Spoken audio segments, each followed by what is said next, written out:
Jai Hind, my dear lovely friends. Today I would like to tell about English grammar. So मैं उम्मीद करता हूँ कि आप सभी पूरी तरह से फिट होंगे, स्वस्थ होंगे और बहुत बहुत सेहतमंद होंगे।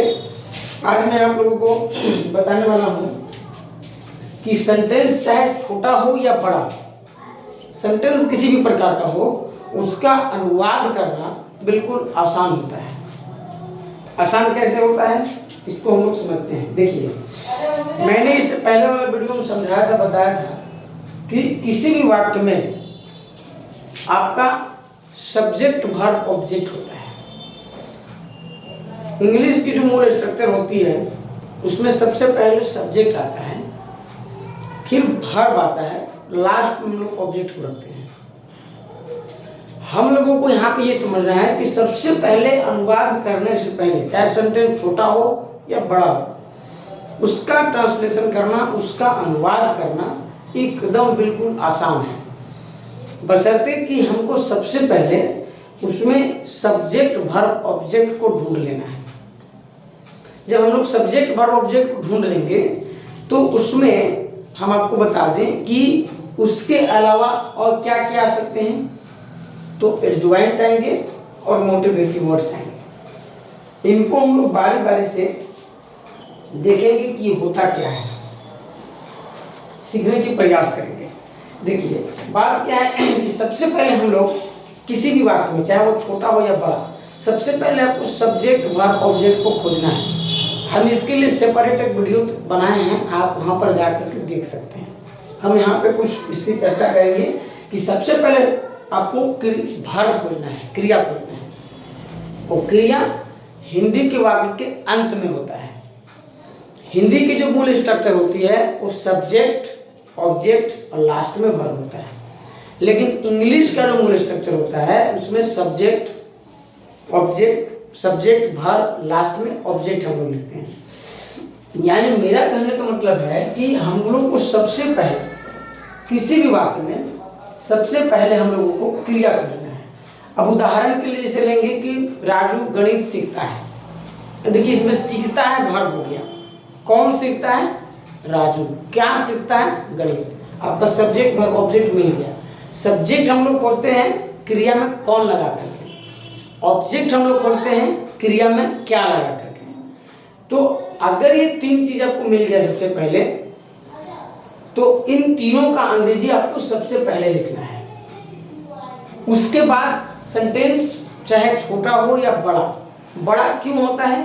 कारण यह है कि उस वाक्य में सब्जेक्ट वर्ब ऑब्जेक्ट के अलावा उसमें एडजॉइंट होते हैं। एडजॉइंट क्या होता है? तो आप देख सकते हैं किसी वाक्य में सब्जेक्ट वर्ब ऑब्जेक्ट के अलावा एडजॉइंट भी होता है। यह एक नाउन तथा एक प्रीपोजिशन से मिलकर बना होता है। एडजॉइंट की संख्या वाक्य में एक या एक से अधिक भी हो सकता है। एग्जाम्पल के यहाँ पे हम दिए हैं, जैसे आप देख सकते हैं कि मैंने कहा कि वाक्य लंबा होता क्यों है। वाक्य लंबा होता है तो उसमें सब्जेक्ट वर्ब ऑब्जेक्ट के अलावा उसमें एडजॉइंट होता है या फिर मोटिवेटिव वर्ड्स होंगे। अगर ये दोनों वाक्य में एक्स्ट्रा बढ़ जाएंगे ना तो वाक्य बहुत लेंदी दिखेगा, बहुत बड़ा दिखेगा। हम लोग को लगता है सबसे पहले किसका अंग्रेजी लिखें। कुछ नहीं करना है आपको सिंपली क्या करना है ना कि सबसे पहले वो जिस टेंस का वाक्य होगा या वर्ब टू बी का वाक्य होगा, मैं टेंस और वर्ब टू बी में डिफरेंस बताया हूँ, इसके पहले वाले वीडियो में आप देख सकते हैं, वहाँ पर डिस्क्रिप्शन में आपको लिंक मिल जाएगा। तो मैं बता दूं कि देखिए हमने एग्जाम्पल लिया है कि अमर ने फटी हुई पुस्तकों को किलो पर बेच दिया। देखिए इसमें बेच दिया आपका ये वर्ब हो गया। कौन बेच दिया? अमर। ये आपका सब्जेक्ट हो गया।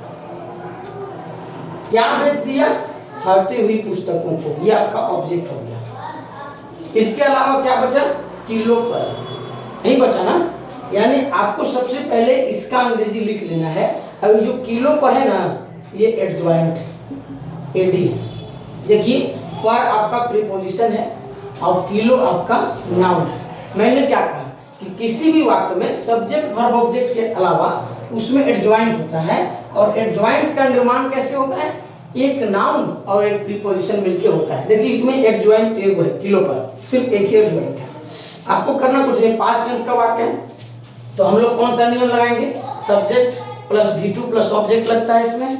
तो सबसे पहले हम लोग सब्जेक्ट लिखेंगे, सब्जेक्ट है अमर, अमर को इंग्लिश में अमर ही ऐसे अमर। इसके बाद हम लोग को लिखते हैं हम लोग वर्ब, क्योंकि अभी तुरंत हमने कहा था कि जो इंग्लिश का मूल स्ट्रक्चर होता है वो subject plus V2 plus object यानी सब्जेक्ट वर्ब ऑब्जेक्ट होता है। देखिए V2 इसमें लाए क्योंकि पास्ट इंडिफिनिट टेंस का वाक्य, तो पास्ट इंडिफिनिट टेंस में क्रिया का दूसरा रूप लगता है, ठीक है। तो अमर, अभी देखिए बेचना को इंग्लिश में सेल कहते हैं, सेल का दूसरा रूप सोल्ड होता है, तो लिखेंगे अमर सोल्ड। अब इसके बाद फटी हुई पुस्तक, फटी हुई पुस्तक को जो इंग्लिश होता है माय डियर लवली स्टूडेंट्स, वो होता है फटी हुई पुस्तकों को होता है the torn books, the torn books. देखिए सेंटेंस आपका सही है, अमर सोल्ड द टॉर्न बुक्स, आपका इतना अंग्रेजी हो गया कि अमर ने फटी हुई पुस्तकों को बेच दिया। किलो पर भी नहीं लिखे हम लोग, इसको हम लोग लास्ट में रखेंगे, किलो पर कैसे, किलो के द्वारा यानी बाय द किलो लास्ट में कर देंगे, बन गया आपका, ठीक है। सेकेंड देखिएगा, अमर ने फटी हुई पुस्तकों को पुराने बाजार में किलो पर बेच दिया। अब देखिए बेच दिया आपका सब, ये वर्ब हो गया, कौन बेच दिया, अमर, ये आपका सब्जेक्ट हो गया। हमने कहा था कि आप वर्ब में कौन लगाकर प्रश्न पूछेंगे तो आपका सब्जेक्ट मिलेगा, क्या लगाकर प्रश्न पूछेंगे तो ऑब्जेक्ट मिलेगा। क्या बेच दिया, फटी हुई पुस्तकों को, ये देखिए ये आपका ऑब्जेक्ट हो गया। आप सबसे पहले इसका तीनों का लिखिए इस स्ट्रक्चर पे। इसके बाद आपके पास दो एडजॉइंट है, पहला देखिए किलो पर और दूसरा है पुरानी बाजार में। आप इन दोनों को आप इधर उधर लिख सकते हैं, ये भी एडी है एडजॉइंट है और ये भी एडजॉइंट है, ये 1 ये 2, ठीक। अब देखिए इसको बनाएंगे कैसे, इस नियम पे बनाएंगे। सब्जेक्ट अमर है तो अमर पहले लिखिए अमर, इसके बाद V2 सेल माने बेचना, सेल का दूसरा रूप सोल्ड होता है, तो क्या करेंगे सोल्ड लिखेंगे, अमर सोल्ड, अमर सोल्ड फटी हुई पुस्तकों को द टॉर्न बुक्स। देखिए आपका इतना का अंग्रेजी बन गया, अमर ने फटी हुई पुस्तकों को बेच दिया, पुराने बाजार में किलो पर का अंग्रेजी नहीं लिखे हैं, ये आपका सेंटेंस कंप्लीट है। लेकिन इसको लिखने के लिए क्या करेंगे, कुछ नहीं करना है आपको, सिंपली जिसका पहले अंग्रेजी लिखना है आप लिख दीजिए, जिसका बाद में लिखना है उसको बाद में लिखिए। आप कर सकते हैं buy the kilo in the old market, या in the old market buy the kilo, आप कर सकते हैं, कोई दिक्कत नहीं, ठीक है। लेकिन हाँ ये मूल स्ट्रक्चर सब्जेक्ट वर्ब ऑब्जेक्ट है ना, इसको इधर उधर आपको नहीं करना है, क्योंकि ये देखिए अंग्रेजी का मूल स्ट्रक्चर है, अगर इसको इधर उधर कर दीजिएगा तो आपका सेंटेंस पूरा का पूरा गलत हो जाएगा। इसलिए आपको ये सब्जेक्ट वर्ब ऑब्जेक्ट के अलावा जो एडजॉइंट आएगा उसको आप इधर उधर किसी को पहले किसी को बाद में आप कर सकते हैं, कोई दिक्कत नहीं है, गलत बिल्कुल नहीं होगा। चलिए इसको हम लोग करते हैं, पहले बाय द किलो कर दीजिए, bye the kilo, bye the kilo या बाय किलो भी कर सकते हैं, कोई दिक्कत नहीं। इन the old market, in the, इसमें भी द लगाइए, bye the kilo in the old market, हो गया। अब देखिए तीसरा सेंटेंस पर आपने लगाइए, अमर ने नई पुस्तक खरीदने के लिए फटी हुई पुस्तकों को पुराने बाजार में किलो पर बेच दिया। देखिए बेच दिया आपका ये वर्ब हो गया, कौन बेच दिया जी, अमर, ये आपका सब्जेक्ट हो गया। क्या बेच दिया, देखिए फटी हुई पुस्तकों को, ये ऑब्जेक्ट हो गया, ठीक है। अब सुनिए इसके अलावा आपका बचा क्या क्या, देखिए दो तो एडजॉइंट है, देखिए एक एडजॉइंट है, एक एडजॉइंट आपका यहाँ है, और ये जो है उद्देश्य जनित शब्द है। उद्देश्य जनित शब्द मतलब कारण जनित शब्द, बेचने का कारण बता रहा है कि उसको नया किताब खरीदना है, इसीलिए फटा हुआ पुस्तक को बेच रहा है, यानी इसको हम लोग बोलते हैं कारण जनित शब्द या उद्देश्य जनित शब्द। उद्देश्य जनित शब्द हम आपको नीचे और डीप में समझाएंगे, लेकिन इसको हम लोग बनाएंगे कैसे।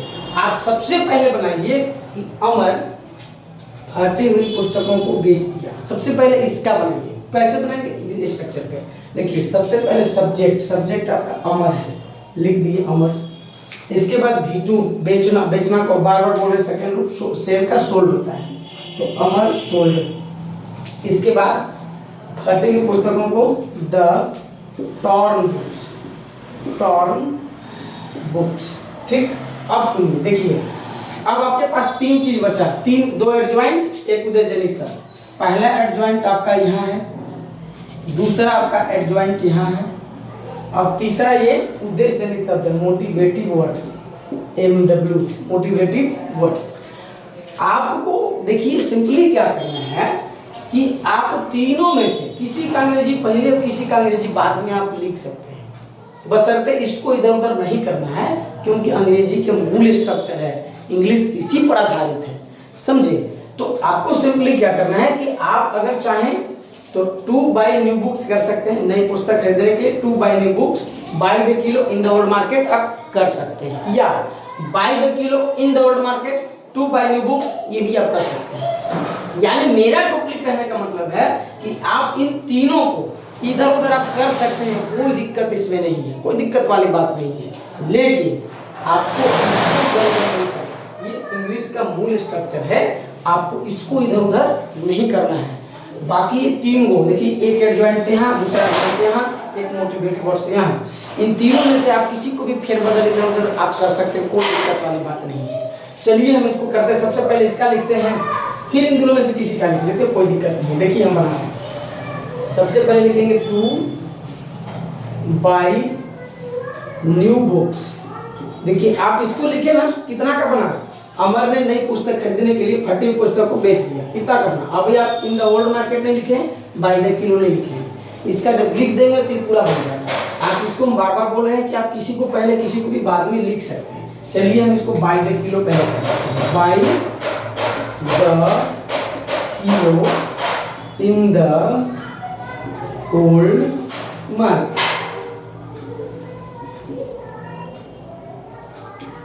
ये आपका कंप्लीट बन गया। आप कहेंगे कि इसको हम तीन को जो ये है, आप इसको पहले भी कर सकते थे, बार बार बोले buy the kilo in the old market to buy new. इन तीनों में से किसी को भी पहले किसी को भी बाद में आप कर सकते हैं। ये आपका कंप्लीट बन गया। अब देखिए सेंटेंस में जब हम लोग अनुवाद करते हैं तो अनुवाद करते समय अक्सर वाक्य में काम होने का उद्देश्य बताता है, काम होने का उद्देश्य बताया जाता है। यह उद्देश्य 2 प्रकार का होता है। अब इसको ठीक से आप समझिए। देखिए सेंटेंस आपका जब भी बड़ा होगा तो सेंटेंस बड़ा होने का कारण यही है कि या तो उसमें एडजॉइंट होगा या तो उसमें उद्देश्यजनित शब्द होगा। ठीक है, उद्देश्यजनित शब्द को मैंने पहले ही बता दिया कि वो क्या होता है, सॉरी एडजॉइंट को मैंने पहले बता दिया। उद्देश्यजनित शब्द आप समझिए। देखिए उद्देश्यजनित शब्द 2 प्रकार के होता है, एक नाउन से जुड़ा उद्देश्य होता है, दूसरा वर्ब से जुड़ा उद्देश्य होता है, लेकिन इन दोनों का अनुवाद अलग अलग होता है। देखिए मैं आपको समझाता हूँ कैसे अलग अलग होता है। उदाहरण के तौर पे राधिका बाजार जा रही है, ठीक, राधिका सब्जी के लिए बाजार जा रही है और राधिका सब्जी खरीदने के लिए बाजार जा रही है। जो पहला वाक्य है उसमें बाजार जाने का मकसद स्पष्ट नहीं है कि बाजार क्यों जा रही है, उसका कोई कारण नहीं है, कोई उद्देश्य नहीं है। राधिका बाजार जा रही है, आप तुरंत पूछेंगे किस लिए जा रही है, क्यों जा रही है, यानी आप कारण जानना चाहते हैं। दैट मीन्स कारण जनित शब्द इसी को बोलते हैं जो भी हम समझाने वाले हैं। यानी क्यों से या किस लिए से हम लोग कारण पूछते हैं, उसका उद्देश्य पूछते हैं, कोई भी काम करने का उसका उद्देश्य पूछते हैं। तो देखिए पहले वाक्य में बाजार जाने का मकसद स्पष्ट नहीं है, इसमें कारण जनित शब्द नहीं है। दूसरे वाक्य में राधिका सब्जी के लिए बाजार जा रही है, इसमें दूसरे वाक्य में बाजार जाने का मकसद स्पष्ट है कि सब्जी के लिए जा रही है, लेकिन ये कोई जरूरी नहीं है कि वो सब्जी खरीद करके लाए, हो सकता है खरीद के रखा हुआ हो, सिर्फ लेकर आना हो, इसलिए सब्जी के लिए जा रही है। लेकिन तीसरे वाक्य में पूरी तरह से मकसद पूरा स्पष्ट है, राधिका सब्जी खरीदने के लिए जा रही है। इसका मतलब है कि सबसे पहले राधिका बाजार जाएगी, फिर वो सब्जी खरीदेगी, इसके बाद वो आएगी। ठीक है, तो देखिए इसमें तो उद्देश्यजनित शब्द नहीं है, लेकिन इसमें देखिए सब्जी नाउन है, सब्जी के लिए। देखिए के लिए पहले सब्जी और सब्जी आपका नाउन है, इसलिए ये नाउन से जुड़ा उद्देश्य है। ठीक, अभी हम हल करने के लिए बताएंगे कि नाउन से जुड़ा उद्देश्य को आप कैसे हल करेंगे, वर्ब से जुड़ा उद्देश्य को आप कैसे हल करेंगे। थोड़ा सा प्रतीक्षा कीजिए। देखिए तो सब्जी के लिए यानी के लिए कि पहले सब्जी है, इसलिए ये नाउन से जुड़ा उद्देश्य है। लेकिन खरीदना, अब देखिए के लिए के पहले खरीदना है, खरीदने के लिए, यानी दैट मीन्स खरीदना यहाँ पे वर्ब है, इसलिए इसको वर्ब से जुड़ा उद्देश्य कहते हैं। आप चलिए इसको हल कैसे करेंगे। तो ये देखिए जो खरीदना है ये नाउन, ये आपका ऑब्जेक्ट के जगह पर आ गया है, इसको हम लोग नाउन बनाएंगे। ठीक है, नाउन कैसे बनाएंगे हम इसके पहले वाले वीडियो में बताए हुए हैं, आप वहाँ पर देख सकते हैं इसको नाउन कैसे बनाएंगे। वर्ब को नाउन बनाने की दो तरीका है। पहला, वर्ब के पहले टू लगा करके, दूसरा वर्ब के अंत में आईएनजी लगा करके। तो यहाँ पे हम लोग टू लगा करके इसको नाउन बनाएंगे। क्यों बनाएंगे? क्योंकि ये मोटिवेटिव वर्ड्स है, उद्देश्य जनित शब्द है। सब्जी खरीदना यहाँ पे के लिए बाजार जा रही। दैट मीन्स कहने का मेरा मतलब है कि सेकेंड वाला वाक्य में नाउन से जुड़ा उद्देश्य है और थर्ड वाला वाक्य में वर्ब से जुड़ा उद्देश्य है। तो नाउन से जुड़ा उद्देश्य को हल करने के लिए फोर लगाकर हम लोग करते हैं। उस नाउन के पहले फोर लगा देंगे। वर्ब से जुड़ा उद्देश्य को हल करने के लिए उसके पहले टू लगा करके करते हैं। टू लगा देने से उद्देश्य का भाव व्यक्त होता है और यह नाउन बन जाता है। चूंकि यह वर्ब से बना हुआ नाउन है, इसलिए इसको हम लोग वर्बल नाउन कहते हैं। चलिए इसको बनाकर हम दिखाते हैं। देखिए ये राधिका बाजार जा रही है, तो ये प्रेजेंट कॉन्टिन्यूअस टेंस का वाक्य है। और प्रेजेंट कॉन्टिन्यूअस टेंस के वाक्य का क्या स्ट्रक्चर होता है हम यहाँ पे लिखते हैं। देखिए पहला हो गया, दूसरा subject plus is am are लगता है और प्लस बिफोर लगता है, लास्ट में ऑब्जेक्ट लगता है। ये आपका प्रेजेंट कॉन्टिन्यूअस टेंस का वाक्य का स्ट्रक्चर फॉर्मूला, इसी पर इसको हम बैठाएंगे, पुट करेंगे। ठीक है, देखिए सबसे पहले है राधिका बाजार जा रही है। जा रही है आपका वर्ब हो गया। कौन जा रही है? राधिका। कहाँ जा रही है? बाजार जा रही है। तो आपका सब्जेक्ट वर्ब ऑब्जेक्ट मिल गया। इसमें हम लोग सबसे पहले सब्जेक्ट लिखेंगे। सब्जेक्ट आपका राधिका है। चलिए लिखिए राधिका। राधिका, अब इसके साथ ई लगेगा क्योंकि एम आई के साथ लगता है और आर वी यू दे। और प्लूरल सब्जेक्ट अगर रहता है तो उसके लिए हम लोग आर का प्रयोग करते हैं। राधिका सिंगुलर, इसलिए इसके लिए इज लगेगा। तो लिखेंगे Radhika is going to market. हो गया, ये आपका बन गया। राधिका बाजार जा रही है। इसको कैसे बनाएंगे? तो देखिए सबसे पहले जा रही है वर्ब हो गया। कौन जा रही है? राधिका। कहाँ जा रही है? बाजार। आप सबसे पहले इसका लिखिए राधिका बाजार जा रही है, तो ऊपर वाला वाक्य हो जाएगा, सिंपल सी बात है। तो लिखेंगे क्या कि Radhika is going to market. आप सुनिए, आपका सब्जी के लिए बच गया। हमने बोला था कि वर्ब नाउन से जुड़ा उद्देश्य को हल करने के लिए उस नाउन के पहले फोर लगाते हैं। तो इसके लिए फोर वेजिटेबल करेंगे। क्या लिखेंगे? फोर लिखेंगे, इसे फोर और वेजिटेबल कहते हैं VEGETABLES, वेजिटेबल्स। ठीक है, अब देखिए इसको हल करने के लिए इसको हम कैसे हल करेंगे? देखिए इसको दिखाते हैं। इसके लिए हम थोड़ा मिटा इमेज कर रहे हैं, आप इसको स्क्रीनशॉट लेकर के नोट डाउन कर सकते हैं। ठीक है, हम यहाँ पे इसको बना रहे हैं ना।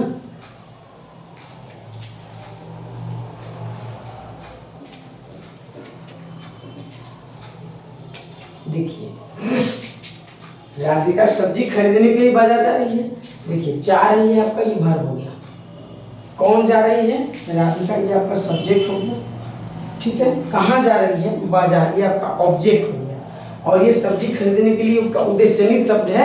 इसको हल करने के लिए देखिए हम लोग कैसे करेंगे। तो सबसे पहले लिखेंगे राधिका, सब्जेक्ट राधिका है, राधिका लिखेंगे।